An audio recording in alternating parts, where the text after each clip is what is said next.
मैं भ्रष्टाचार मुक्त व्यवस्था दूंगा। मुझ पे विश्वास करिए, मैं जो कहूँगा वही करूँगा। 6 इंच नाला ढलाई है तो नाला ढलाई 6 इंच ही होगा। जनता का क्या समर्थन रहा ये कहने की आवश्यकता नहीं है। ना भय होगा ना भ्रष्टाचार। अब की बार जनता सरकार। आप सभी मीडिया बंधुओं का अभिनंदन करता हूं। नगर पालिका चुनाव 2022 का आगाज हो चुका है। मुरलीगंज नगर पालिका में, नगर पंचायत में दूसरे चरण में मतदान 20 अक्टूबर को होना है। मैं आज आप समूह के माध्यम से मुख्य पार्षद हेतु मुरलीगंज नगर पंचायत से अपनी दावेदारी को पेश कर रहा हूं और मैं एक संकल्प पत्र आप समूह के बीच लेके आया हूं। कुछ बिंदुओं पे हमने काफ़ी दिनों से रहा हूं और हमें महसूस हुआ है कि कुछ करने का अवसर है। आप समूह के सामने ये संकल्प पत्र जा रहा है और ये संकल्प पत्र ही नहीं है, ये निश्चय पत्र है और हम एक सकारात्मक राजनीति की तरफ, जो राजनीति सेवा का है, जो राजनीति विकास का है, भ्रष्टाचार मुक्त योजनाओं का है, एक अच्छे माहौल में हम सब जो रहेंगे उसके लिए मेरा एक खाका, एक प्रारूप।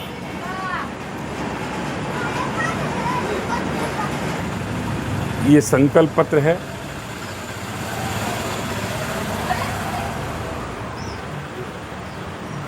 30 अक्टूबर को चुनाव होना है, उसको लेकर अभी से ही पूर्व में भी तैयारी में लगातार प्रत्याशी जो है लगे हुए थे, संभावित प्रत्याशी। लेकिन इस बार चुनाव जो है उप मुख्य पार्षद और मुख्य पार्षद का सीधे जनता के द्वारा होना है, तो कितना टफ होगा? सीधे जनता वोट करेगी। चुनाव कोई भी होता है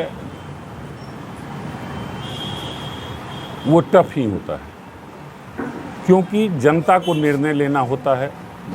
हम भी पिछले 2 कार्यकाल जो मेरा बीता है, पहली बार ये सामान्य महिला का सीट था, मेरी भाभी उम्मीदवार रही हैं, दुर्भाग्यवश वो हार गई चुनाव। उसके बाद सामान्य सीट हुआ। पिछले बार पुनः मैं मुख्य पार्षद पद का प्रत्याशी बना। आप लोगों को सर्वविदित है कि किस परिस्थिति में क्यों हारे, जनता का क्या समर्थन रहा ये कहने की आवश्यकता नहीं है। एक तरफा प्रेम उन लोगों का मिला और सदैव मिलता रहा है। ये मेरे लिए खुशी की बात है। इसके लिए मैं सरकार का भी आभारी हूँ कि उन्होंने पहली बार ये हॉर्स ट्रेडिंग का जो व्यवस्था था उसको समाप्त करने के लिए एक पारदर्शी व्यवस्था आए। इसके लिए जनता को सीधे अवसर दिया गया कि आप अपने प्रतिनिधि को, जिसको आप चुनना चाहते हैं, उसको आप चुनिए और सब अपनी अपनी बातों को लेके जाएंगे। पहले ये होता था कि हम लोग एक पार्षद को चुनते थे और पार्षद को मुख्य पार्षद और उप मुख्य पार्षद को चुनना होता था। ये तो मेरे लिए खुशी की बात है और आम जो मतदाता हैं उनके लिए भी, जिसको वो वोट करेंगे, जिस व्यवस्था में वो जाएंगे, उस व्यवस्था का चुनाव होगा। वो ऐसा नहीं कि हम वोट किसी व्यक्ति के लिए दिए और वहाँ जो पार्षद था वो किसी और व्यक्ति को वोट कर दिया। हम आप पे जिस विश्वास के लिए गए वो विश्वास आप वहाँ नहीं दिखा के आप अपने विश्वास को बदल लिए। जिस वजह से बदले हों, जिस दबाव में बदले हों या जिस परिस्थिति में बदलते हों, ये तो समय के साथ आप लोगों को भी पता है। नगर पंचायत में आप भी लंबे समय से रहे हैं, जनता के द्वारा सेवा करने का मौका भी मिला, तो क्या इस बार मुद्दा रहेगा कि आपको लोग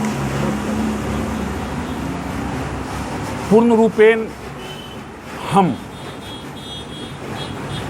भ्रष्टाचार के मुद्दे को लेकर आए हैं, क्योंकि पूर्व में जो भी भ्रष्टाचार हुआ है, जो भी योजनाओं में लूट हुई है, जो भी योजनाएं चल रही हैं, ये आप सबों के सामने है।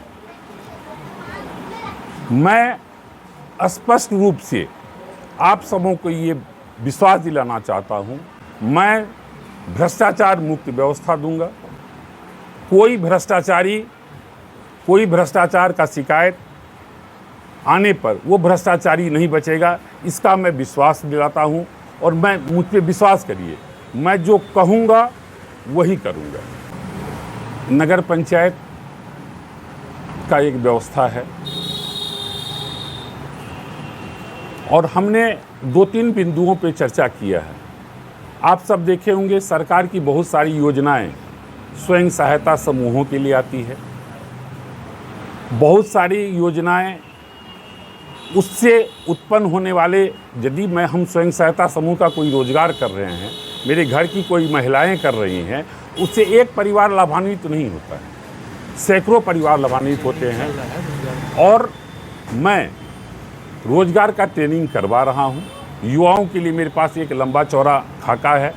स्वयं सहायता समूह के लिए भी मेरा एक है कि मैं उनसे उद्योग करवाऊंगा और उसका उत्पाद होगा, जो उसका प्रोडक्ट बनेगा, उसके लिए मैं बाज़ार उपलब्ध कराऊंगा, क्योंकि जब तक उसका प्रोडक्ट बिकेगा नहीं वो उद्योग नहीं कर पाएंगे। अगर चुनते हैं जनता आपको, तो क्या उन योजनाओं की लूट पर रोक लगेगी? मैं इन योजनाओं पे पूर्ण रूप से पुनः आपके सामने ये बात बता रहा हूँ और इस चीज़ को आप रख लीजिएगा संकलित करके। और बाद में भी यदि कहीं आपको गलती समझ, यदि 6 इंच नाला ढलाई है तो नाला ढलाई 6 इंच ही होगा, वो 3 इंच 2.5 इंच नहीं होगा। और यदि जो संवेदक, जो इंजीनियर इस तरह का काम करेंगे, उसके लिए उचित दंड, उचित कानूनी कार्रवाई विलंब से नहीं होगी, तुरंत होगी। आप नगर पंचायत में लंबे समय से हैं, आप पर भी एक आरोप लग रहा है, जैसा कि आपने कहा कि योजनाओं में लूट खसूट, तो चाहे वो ठेकेदारी का मामला हो या फिर अन्य कई योजनाएं, उसमें ऐसा विपक्षी का आरोप है कि आप भी उसमें संलिप्त थे। अगर नहीं थे तो आपने अब तक क्यों नहीं आवाज़ उठाई, क्यों नहीं आंदोलन? हमने इस संबंध में काफ़ी आवाज़ उठाई है।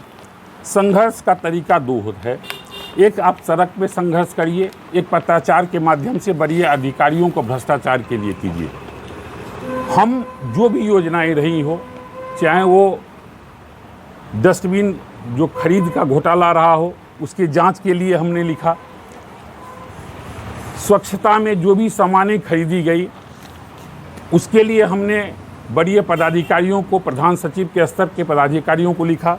बहुत सारी ऐसी योजनाओं पर जांच भी हुआ है, आरोप भी गठित हुआ है, और उस आरोप गठित होने के बाद उस पर कार्रवाई जो नहीं हुई है, इसके लिए भी हमने बड़े पदाधिकारियों को लिखा है कि आज तक यदि 2019 में किसी योजना और किसी चीज़ के बारे में यदि दोषी ठहराया गया है और उसकी सूची मांगी गई है, तो अभी तक आपने उस संबंध में कार्रवाई क्यों नहीं की?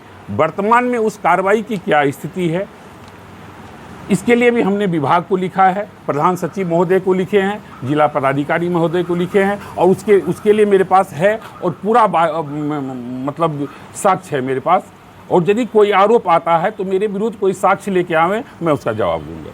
यानी कि आपका कहना है कि आप लगातार आंदोलन किए? हम लगातार, चाहे वो गरीबों के लिए जो आवास योजनाएं हैं उसमें जो पैसा का विलम्ब हो रहा है, आज आप 50,000 रुपया देते हैं, फिर आप उसको 2 साल बाद रुपया देते हैं, तब तक वो 50,000 रुपये की राशि वो कहीं ना कहीं खर्च हो जा रही है। यदि आप देते हैं कि 2 महीना के अंदर या 30 दिनों के अंदर भुगतान करना है हमको, आपका वो एक चिट्ठी जिस पे आप वर्क ऑर्डर देते हैं, उस पे समय अवधि लिखा हुआ है, आप क्यों नहीं उस समय अवधि में पैसा देते हैं?